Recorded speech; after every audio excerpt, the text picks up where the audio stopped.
Ako si Kevin, panganay. At katulad mo, nagsusumikap din sa buhay. Ngayong araw, may dumating na 2 anghel. Kaya naman, malugod ko silang pinapasok sa aming bahay. Matapos ko nga silang patuloyin, ay naghanda na ako para sa aking pupuntahan. Ito ay sa tindahan ng purong ginto dito sa Katanawan.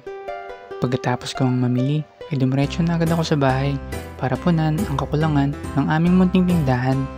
Nagtungo na rin pala ako dito para gawin ang aking buwanang dalaw. Pagpasok ko, binati agad nila ako ng magandang araw. Mababait ang mga tao dito at higit sa lahat, mabilis ang proseso ng dokumento. At kapag maagap kang nagbayad, bibigyan ka nila ng diskwento. Pinaliguan ko na nga ng pasasalamat itong aking motor para sa kanyang 1 taong serbisyo. Tanging hiling ko lang sa'yo, huwag ka sana magloko, gaya ng nauna ko na motor.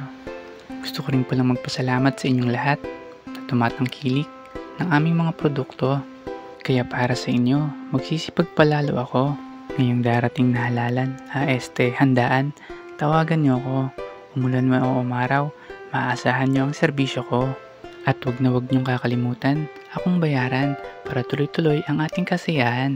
Kaya ano man kataas ang hagdanan, patuloy lang tayong lumaban. Dahil darating din ang oras, tayo ang makikinabang.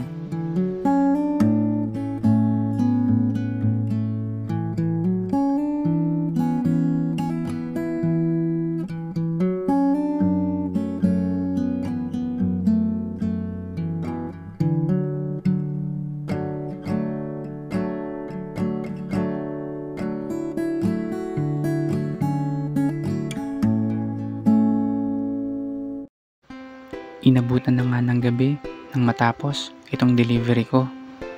At huwag kayong mag-alala dahil yung kape naubos ko.